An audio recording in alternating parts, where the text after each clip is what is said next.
Dallas, Texas. Forge's headquarters, Eagle Plaza, surrounded by a three-dimensional hologram of an exotic underwater landscape. Forge and Charles drink whiskey and discuss business.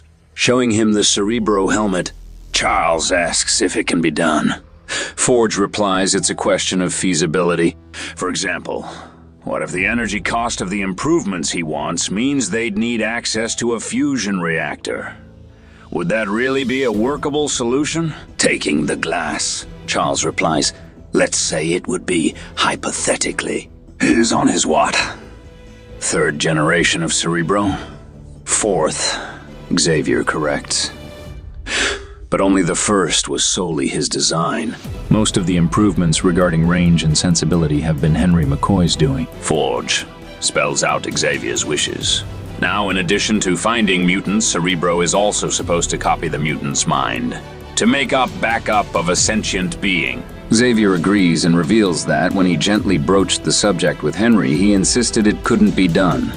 Forge points out that despite Beast's intellect, this kind of machine building is beyond his expertise. Forge sees two problems. Firstly, volume. There are a lot of mutant minds out there, and the number is growing every year. Then there is redundancy. In the micro, he is talking about a database of all mutant minds. That is going to have to account for updated versions of each mind. For example, the difference between who you were last year and who you are this year. And in the macro, he is going to need duplicate versions of the entire system, because they cannot afford to ever lose the data. You'd need at least one backup. He would prefer 5. Is Xavier's surprising reply. 1 main unit, 3 backups, and 1 for unforeseen surprises. Sure, why not? Forge shrugs. As far as he can see, all that's stopping them is access to an unlimited power source and unlimited storage. Unfortunately, nothing like this currently exists on this planet. Not on this planet. Xavier agrees with a crooked smile. Forge admits he should have seen that coming. It's easy to forget Xavier has access to a higher power. There is a cloaked antimatter engine of Imperial design currently in Earth's orbit. Xavier reveals, and he believes Shiar logic diamonds might be suitable for data storage. He's not sure. Forge would have to tell him. Forge asks if he wants him to design a new system or integrate this into the existing one. Xavier stresses Forge is the only one qualified to make that call. The only question is he or is he not going to build this for him? Forge grins. The X-Men Year 10. The Louvre, Paris. Emma Frost telepathically orders everyone out of the room so she can look at the winged victory statue in peace. Without turning around, she orders Charles Xavier to come out and stop skulking. It's unbecoming. Charles, wearing the Cerebro helmet, complies. Emma informs him she felt him looking for her at the Canova, but this seemed more appropriate. Why is he here? For the same reason he is, Magneto replies, stepping up from the other side. To see her. So, they are together again, she observes. This is either going to be incredibly heroic or terrifyingly reckless. Dare she ask which? Xavier jokingly asks where her faith is. Can't it be both? Emma is getting impatient and remarks she is quite busy of late. Charles replies he has noticed. And because he knows her Hellfire Corporation is an international prime mover. He was wondering if she's heard rumblings of a certain company being on the verge of delivering miracle drugs to markets. She neutrally replies she is aware of rumors. And is she aware that he is behind that company? Xavier continues. He was listening earlier when she pointed out his lack of subtlety, right? Is Emma's taut reply. Fair enough, Xavier admits. But the move behind that move is they are going to use the need for those drugs as leverage for the establishment of a mutant nation-state. Krakoa. So not heroic at all. Emma replies, horrified, just reckless. Let's put all the mutants on an island again. Gather them in one place. Put a giant target on it.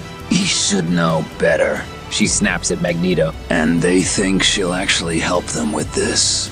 Looking at the winged victory statue, Xavier replies, not so much this, as help them to form a mutant government.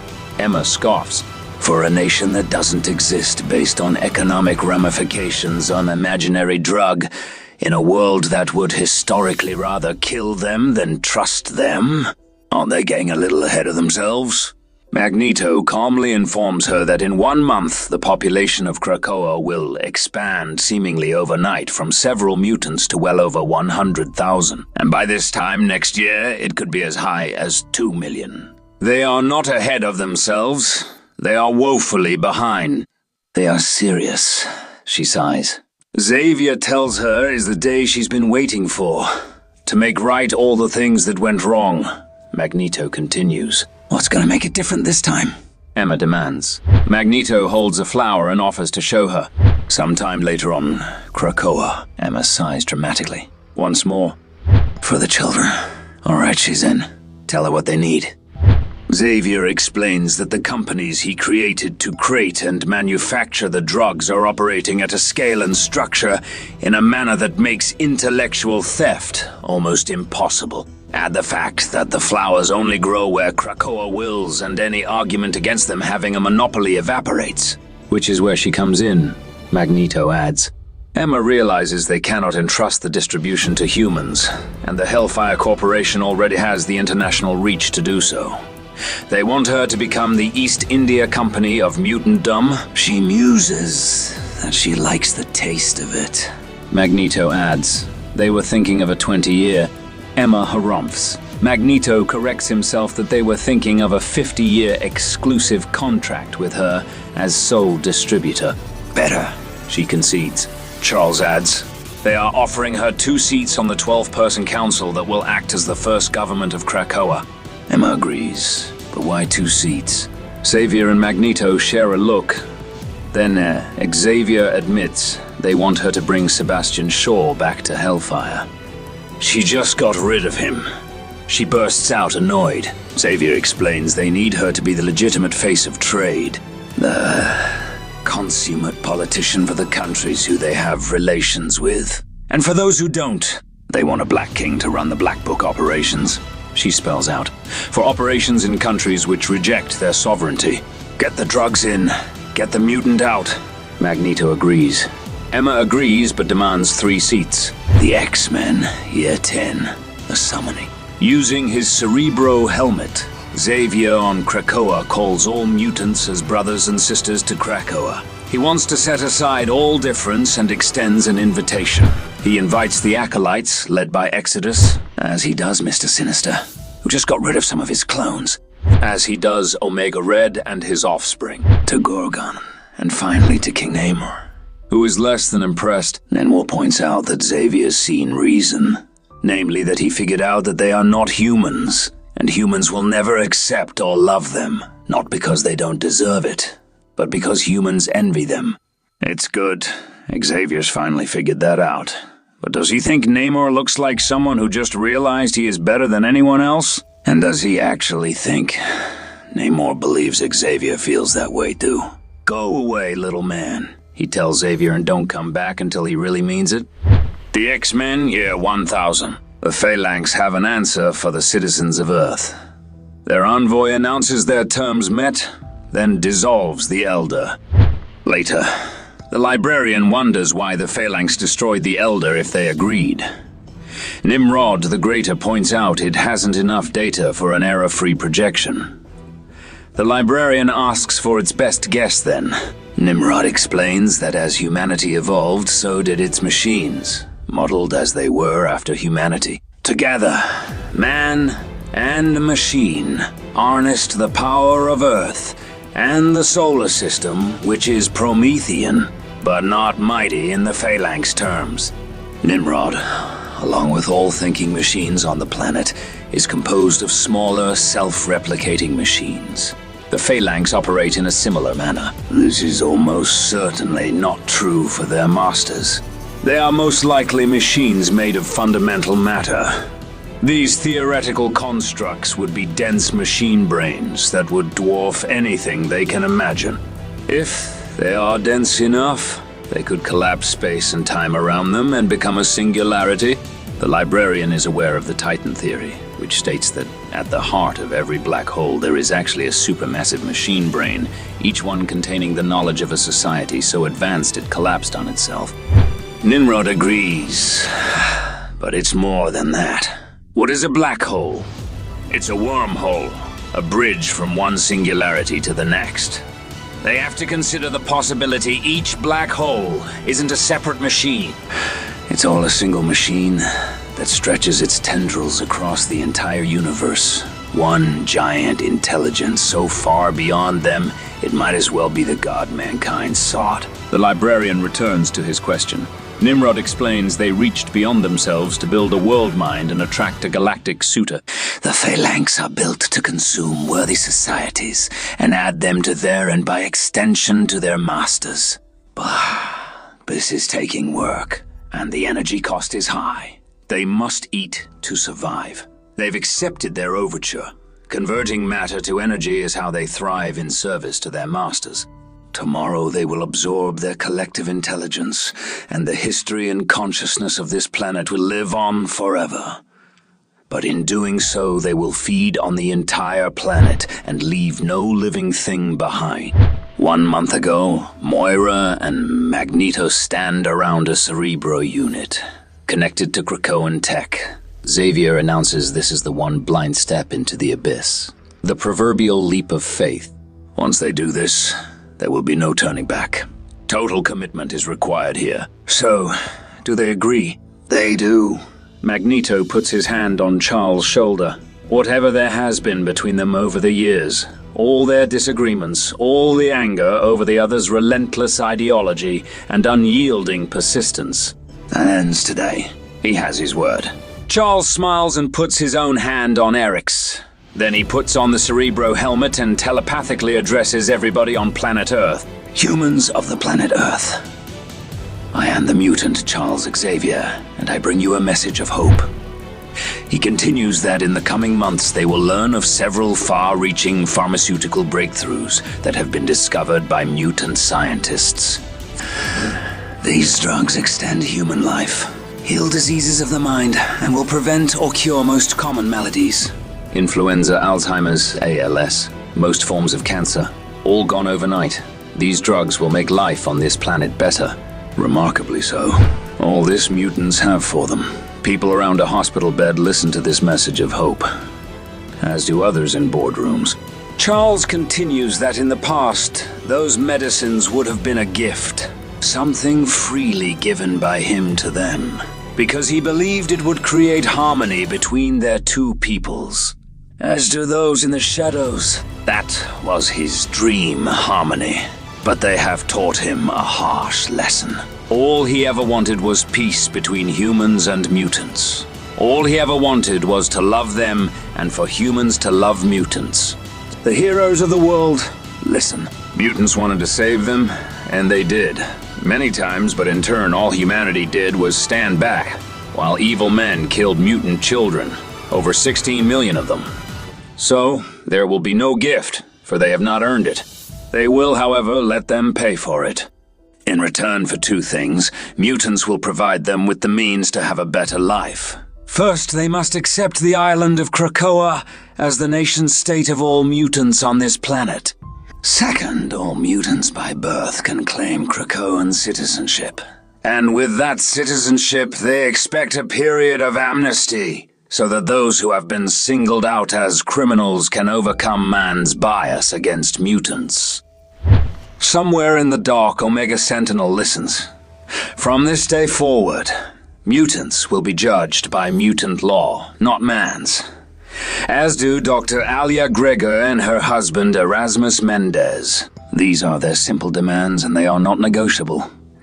And if they find themselves thinking who are these mutants that they think they can dictate terms to them, they are the future. An evolutionary inevitability. They are Earth's true inheritors. Humanity closed their eyes last night, believing the world would be theirs forever. That was their dream, and like his, it was a lie. There is a new truth. While you slept, the world changed. Krakoa now. In a glade stands a round table, separated into 4 sections by an X. The members of the Quiet Council take their places grouped in threes. Xavier, sitting in a section with Apocalypse and Magneto, welcomes the others. Nightcrawler, Marvel Girl and Storm share another section. The two Hellfire Corporation members Emma Frost and Sebastian Shaw share the next, with one empty seat in their section. And the final section includes Mr. Sinister, Exodus, and Mystique. Charles turns to Cypher, who is sitting in a tree above them. He tells Krakoa to release the hounds, and Krakoa releases Sabretooth into their midst. Angrily, Creed snarls and demands answers. What is this? Magneto coolly replies, "This is the establishment of a nation. This, and he would have it be, one of laws." He takes off his helmet, but not the old laws of man, he specifies. The new ones of mutant. Which is why they have called the first meeting of the Quiet Council, Xavier remarks. He cannot say that everyone here represents the best examples of what a society should be based on, but it falls on them to establish the laws of this land. Sinister Stage whispers to his neighbor Exodus, asking if Xavier is referring to him. If he is, he doesn't care. Sinister won't be ignored. He has ideas. Nobody puts Sinister in the corner. Exodus stoically threatens what he will do to Sinister, should he speak to him again, which Sinister takes a prompt to suggest that mutant-on-mutant violence be considered a crime. That man threatened him. Throw him into mutant jail. Apocalypse asks how it can be a crime to kill someone who cannot be killed. How will any of them know they are fit and worthy if they are not tested? He cannot be serious, Storm scoffs. Equally disgusted, Marvel Girl remarks he is. But if their goal is greatness of purpose, and if their undertaking is to have worth, she thinks the opposite would be true. The highest crime would be killing someone who cannot come back. It would be a mutant killing a human. Mystique mocks. And when the humans come for them, which they will, aren't they going to do anything to defend themselves? Magneto differentiates that as the old argument of, is it murder, if it is done in defense of a nation, and is not what they are talking about. Jean is right. Xavier also agrees and asks if anyone else has an argument with this. Apocalypse doesn't care, as mankind means nothing to him. Nobody disagrees, and Xavier announces one law is that mutant cannot take a human life. Sabretooth snarls that they are going to make an example of him. He begins uttering threats. Quiet, Emma orders and telepathically attacks him. Sabretooth begins to drool but continues ranting. Quiet, Jean repeats and joins Emma's telepathic effort. Sinister cheerfully observes that it's the drool that really brings the whole outfit together. This is fun! What's next? Somebody shock him! Shaw has opinions on this. Property rights, he begins to enumerate. Wealth, currency. A few of the things man clearly got right. He has a few ideas. Cypher interrupts, speaking for Krakoa. He points out Krakoa is alive. A person, not a place. Fauna, not flora. So, he'd be careful about the whole property thing. Storm agrees, and suggests that if you want to own a home, it has to be out there in the world. No one has said they have to run from it. Emma muses none of that touches any number of broader economic concerns, but they are not going to settle these today anyway. They have complications. Exodus opines that Cypher raises a good point. This place is an Eden to them. Life-giving, nurturing. It lives, and through it, so do they. If there is mutant ground that is sacrosanct, this is it. There is honor to be had in lifting it up. Charles agrees and asks if they all do. Good. Then it's a good start. He plans to finish the meeting, but Mystique interrupts. They have yet to hear from the righteous among them. She smirks, targeting her son. Where is his foolish providence in all of this? Where is his God? She challenges Nightcrawler. Kurt considers her words, then quotes, "And God said unto them, Be fruitful, and multiply, and replenish the earth, and subdue it." It's obvious. He grins. They need to make more mutants. Xavier agrees. He stands up. Is what they have perfect? No. What is? But it's a start, and it's a good one. As of today, these are the first laws of their nation. Make more mutants. Murder no man. Respect this sacred land. And with those laws, they have to decide what to do with Mr. Creed, who has broken them. Do they believe that giving him one last chance benefits their society, or are they better served by making an example out of him? No one is above mutant law. Magneto announces that he gave Creed strict instructions for that mission, and he ignored them. He made his bed. Let him sleeping in it serve a higher purpose. Apocalypse agrees. So long, Sinister sneers. Packlight, safe travels to faraway lands. Guilty Is Exodus' short verdict. Just get this over with. Mystique groans. Kurt and Jean are not happy but agree, and Storm considers the verdict long overdue. Shaw doesn't care but annoyed answers yes, as does Emma. They think he's just going to take this. Sabretooth seethes. He is making a list, and now they are on it, along with their kids, and then their kids. He will make their lines extinct. Are they listening to him? Charles addresses Doug, who in turn talks to Krakoa. Tentacles spring up from the ground and drag Creed downward into the dark. Xavier informs him they can't let him back into the world. They don't have prisons and don't believe in capital solutions, which would only return him to the resurrection protocols. Instead, he will be kept in stasis in Krakoa, aware but unable to move.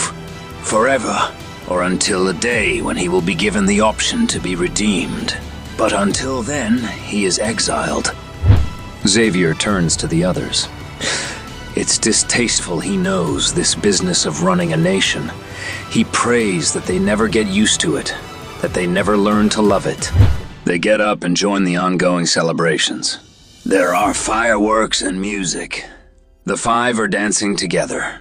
A restored Banshee smiles at his daughter Siren, who screams at the singer Dazzler, supplying her with sound for her light show.